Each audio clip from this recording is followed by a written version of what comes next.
French.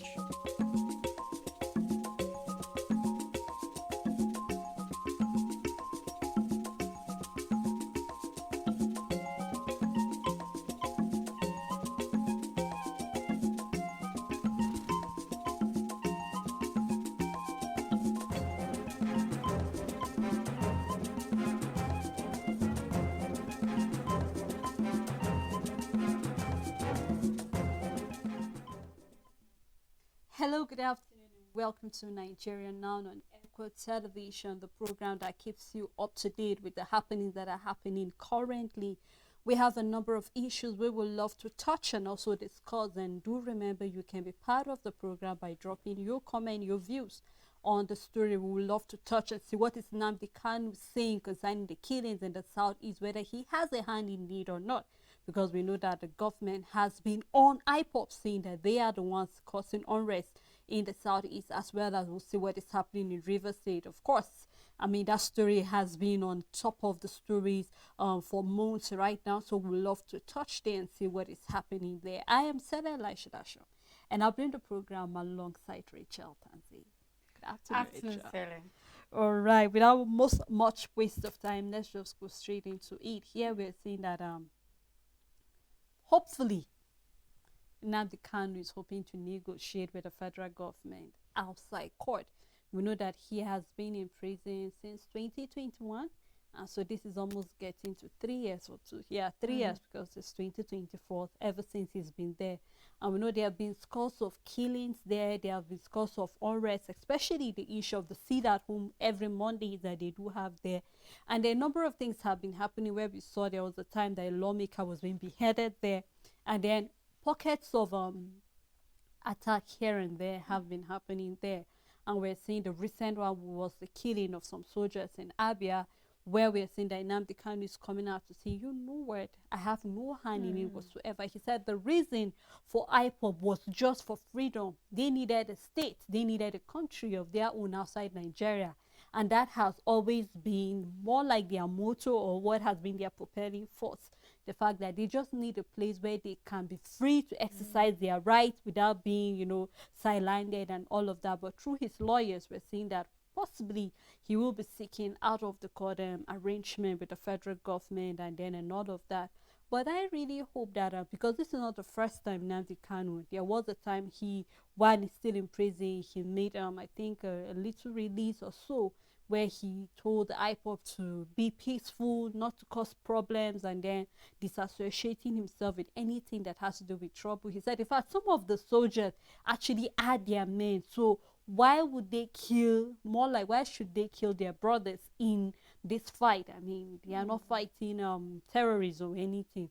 But then we've seen that has been the update so far. We've seen where he's saying that he might be settling out of court, as well as disassociating himself with any chaos or any fight that is happening in the southeast.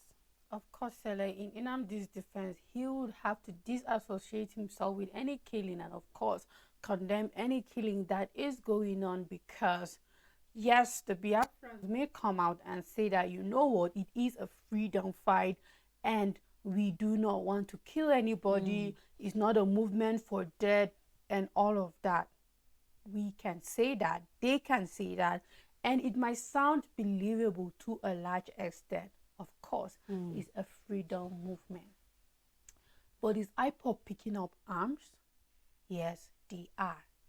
When you pick up arms, you pick violence, regardless of what your motto, whatever your motive, your motivation, your reason for that fight in the first place. Because you are up against a government and you want to be heard, and you are using every means possible to be heard. Now, whether you like it or not, it's an agitation, it's a move, and violence will be imposed, will infringe into the situation. You're forcing a sit at home, for example, every Monday. You are going up against your government. That is not peaceful. That is not right. That is not lawful. So it doesn't matter whether you are a freedom movement program, team, whatever you want to call yourself, right? But what are the measures you are taking? Because now the government can take measures to stop your activities. It is also their right. And the moment there's a clash between the government and any organization or anybody, it's already chaotic by nature. We've seen friendly protests, friendly protests turn into chaos, violence, and people losing their life. Talk more of something like this. First of all, it is something that the Nigerian government is not accepting. We can have that on the other side. Secondly, you have taken arms. As long as we have IPOBs holding guns and all of that and keeping people forcing sit-at-homes and all of that, you have already taken the violent way. Whether you accept it or not, it is a violent way. Yes, we might agree that, okay, there is modern day slavery, left, right, center, and you need your freedom. But there's a reason why you're being curtailed and all of that is because, well, you're not the only party involved in this situation. And the federal government also have to see what is good for its people, its citizens, and also the future of Nigeria entirely. Now, there are certain things of concerns that I believe that, however the case may be, such rights should not be infringed on, where we have Nnamdi complaining or saying that his conversations with his lawyers are being blocked and the DSS gets to hear their conversation. I think that's a breach of his right, civil right, or any right concerning your access to your lawyers and all of that and the information, because there are certain conversations you need to have, decisions, agreement that doesn't have to be heard by another person. They don't give them the privacy to prep and all of that. And we have this complaint coming in. That is why he's saying, charging the DSS for contempt, because they are infringing in his right to be able to access his lawyers, for them to be able to prepare and have certain conversation. That should go. And I believe that the court should hear him. And if it means them changing where he's being detained from DSS custody or from them having access, it should be done. Now, concerning negotiation, when we heard Mamu talking about negotiating with and bandits and all of that, we asked the question, on what grounds? Now, that's the same question I would like to ask Nnamdi Kanu. On what grounds are the federal government going to negotiate with you? Now, whether you like it or not, you've already been tagged as a terrorist group, right? On what grounds are the federal government going to negotiate with you? What is your exchange offer? Because I keep saying there has to be something on the table for there to be a negotiation in the first place. And that's why we keep saying, what do we have to negotiate with bandits? These are criminals. The government doesn't owe them anything. Those farmers don't owe them anything and all of that. So what are we negotiating? It's the same thing. What is a negotiation? And then the fact that the Attorney General has to be the one to take that petition to the court for you to have a negotiation is also, it shows you the level. On what basis will the Attorney General be facing the Federal High Court, telling them that they would have a table settlement with the leader of IPOB? On what basis, on what grounds, knowing that the grounds for your charges are terrorism, causing of peace, and every activity that is going on in the southeast and all of that. So on what ground now are the federal government going to negotiate with you? In what exchange? Knowing what you are agitating for and knowing very well that you are there because the government doesn't want your agitation in the first place. So on what grounds? These are all questions that I believe that Nnamdi knows the output of what this will be. I don't think he will be granted any negotiation. I don't think the Attorney General will grant him any negotiation. I don't think the point for that has come or anything. And secondly, if you condemn or disassociate yourself with the killings happening, automatically there's more and more a slimmer chance for you having a negotiation, because it's different if you were to come out and threaten and say, you know what, the killings will keep going. If you do not negotiate with me, it will go on. But when you disassociate yourself with them, there's just very little or no grounds for any negotiation to happen, because if you put yourself in that position, then you have more reason to stay in. But when you disassociate yourself with it, then you have no reason for negotiation in the first place. It is a tricky one. I Very believe, tricky, very yes. tricky, Yeah. Richard. I'm just imagining presenting this case in a court, and then what are some of the, I mean, weaknesses and other things you will be presenting. Yeah. But just like you said, it's a tricky one. But then maybe the negotiation is saying, you know what, I'm a good guy, because already he's been detained for treason. And we know that treason is a serious offense in is. any country whatsoever. That can even warrant you to die by hanging or whatever. So for him to have been detained for almost 3 years right now, that tells us that there is more to just keeping him. Just like you mentioned, part of the things that he has leveled against the DSS bugging in as well. We've seen over and over the fact that he's not even given access to medical care. There were times that his health was deteriorating, and you know, he didn't get to be accessed and being examined and all of that, and a number of things. But just like you said, I mean, if you ask me personally, I think the issue of this IPOP is as old as since the Civil War. And it looks as if this is not ending anytime soon. Just like you said, on what term are you negotiating?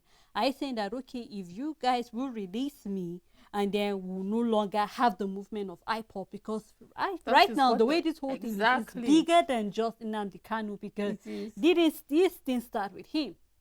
We can go back to the Ojuku's time and all of that. So that is as far going back to the 60s and even the 50s. So that is as old as the way this whole thing is. So I am just like you said, it's a tricky one. I do not know on what terms he's negotiating, or whether the federal government will accept it or not. But I just hope that no matter what the negotiation will look like, it should just be for the betterment of the Southeast, the betterment of Nigerians, the betterment of everybody on the long run. Because just like you rightly mentioned, just the Monday sit at home, we know how many billions and trillions the Nigerian economy have lost as a result of traders not being able to do anything on that Monday. So right now, all we have to do, we're just going to be following this whole, you know, build up gradually and see what will be the end result of this negotiation, whether it will be accepted or not. Now, let's take a look at Rivers State. A lot has been happening. We're going to look at the proceedings, looking at the various unrest that have been happening. We can take a look at, I mean, this morning we woke up to the fact that Shaibu has been expelled, you know, from the PDP. We can go back to what's happening in Plateau State with the lawmakers, where in fact, the federal government was being invited to come and deliberate whether the PDP or the APC lawmakers can actually have access. And as we speak presently, the house is still locked. Now, let's take a look at what's happening in Rivers State. It has just been taking different shape and form, the issue there. And I just cannot help but try to wrap my head around what is happening now. Before yesterday we even started this conversation, but just yesterday was when we were discussing the caretaker committee that was being set, and then they were being sworn into office, and then the governor rather said, I mean, they're not going to be there for long. And that's why we're seeing that as of yesterday night was when he briefed talking about the Rivers State Electoral Independent Electoral Commission, the fact that they will be preparing for an election soon. And I think this is the most good, what will I call it? This is the most crucial step that he needs to take in that state, because looking at the unrest, the fact that even the caretakers are not being given access to the local government headquarters, that tells you that there's still a lot that needs to be done. So for us having here the fact that they are actually having some groundwork, starting certain things, and very soon we'll hear preparations, and then where we're seeing party members are being asked to put their acts together so that we can have. And I think this is really the right step in the right direction coming from the governor, because there is a need for us to have local government chairman, because the caretaker, there's little steps that they can take. There's little or nothing they can do, talking about access to funds, taking certain decisions, employment, and a number of things that the chairman needs to do there. They can't do it because they're just a committee to just cater for certain things pending when we have it. And I'm really excited about this, and I hope that we'll see other states taking a lead from there, because there is a serious need, Rachel, for local government election in our various states. Sally, at this point in time, I'd like to say, I mean, Wike took our advice here in Nigeria now and is doing it by the books, because just kept on hammering on the fact that, you know what, there are certain things that if you leave it the way it is, it's just a recipe for disaster because it doesn't allow things to function as they should. Now, if you put a caretaker committee, it is a quick response. However, it puts them in the same position as the lawmakers that were refusing to leave the office in the first place because they were appointed, and now they are in the position of saying, you know what, you need to resign, you need to leave the office. Well, because all of these things are not by the books and all of that. So despite taking a quick action of saying there's a caretaker committee or chairman for these local government areas, you are still putting them in the same positions. So we can have pro-Wike also fighting these ones again as against those other ones that, you know, your own loyalists are fighting and taking over the secretariats and all of that. So there's nothing much we can say that like well done to Fubara, because we made mention of this yesterday clearly that, you know what, let it not stop here. Quickly move for an election. Now what that means is that once there is an election, we know what it means. By jurisdiction, by the books, by electoral laws, by governance and all of that, now these chairmen that are elected into position have full, total, complete access and cannot be stopped from accessing these local government secretariats and their office. So there won't be nothing like any loyalist or the rest, because now it's according to state laws and then electoral laws and all of that. So which means that now there won't be any division. Now state police, because you are law enforcement, will follow law enforcement and do the right thing, not just based on who is paying you and who is not tipping you and all of that. Let it be quick. That's all we can say. I mean, for Barrett, let this election be really, really quick. And this is where we say, you know what, when we saw on the paper where they're agitating that there's no need for this state electoral commission, we are now seeing in Rivers State how important they are, because now they need to get to work and conduct local government elections. We can't sit down and abolish things that we know are important. I want to believe that the people who sat down and thought of it were highly intellectual people and saw the need for it. But I keep saying, why are we refusing to do the work when we see a fault? Are we supposed to sit down and correct it, or just trying to throw something into the dustbin because we are lazy to put in the work that is expected to make certain things work and function? So yes, let it be quick, and let the Electoral Commission for Rivers State wake up with immediate effect and do the needful. Let Fubara put things in place rightly as it should be. Let there be campaigns at the local government level. Let parties have their primaries at that level for who they want to be their chairman and all of that for the local government and areas. Play your politics, but in the end, let governance rule above all. Very true, Richard. And I quickly need to add that I just hope that, you know, one of the concerns have been that governors do interfere, and they do have their own favorite. So at this point, I just hope that Fubara is not hoping to play the issue of, you know what, enemies, and when you play, you slap me, I slap you back. I just hope that this is going to be justice for the peoples of River, because they really, really need chairman. And I hope that we'll not have a situation whereby he will be using this chairman to fight back again. So I just hope that right now that you've seen the need to start up this local government election, let your hands be off, and let the, you know, the electoral commission at the state level do what they know how to do best. They will be having a meeting by July 1st, which happens to be less than 2 weeks from now. So I just hope that after that meeting, that is when we'll be able to have a timetable of when this whole election, just like you said, let the election be quick. So I'm hoping that I should be hearing the election should be starting maybe the last quarter of this year, hopefully by beginning of next year. I think that would be a very good time, so that they are actually starting on a fresh note, and then they'll be able to know what is expected of them. But because my concern have been the fact that, okay, yes, it's a good step you're taking, we should have an election.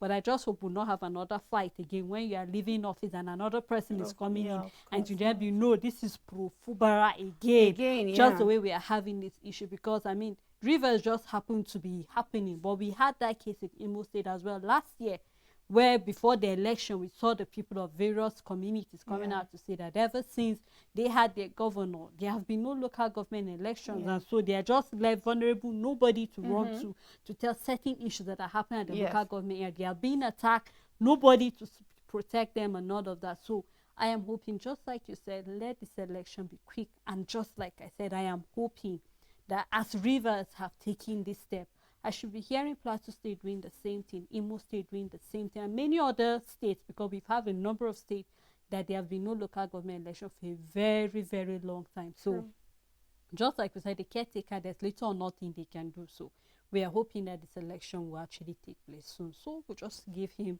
kudos for that step, and I hope that after July the 1st, we should be able to know when the election will be holding, what are the terms and conditions that apply, what you need to do, those who qualify. We don't have to have another case of going to the courts again, because that has been the way that the court tends to determine who wins a certain election, and that is when we have people interfering, such as the governors and other people. So we'll just keep our fingers and see how this whole thing will turn out to be. Well, Rachel, thank you so much for doing this with me. And thank you also to our viewers for, keeping the date with us on Nigeria Now. We look forward again to doing this tomorrow with you. Do have a great day ahead.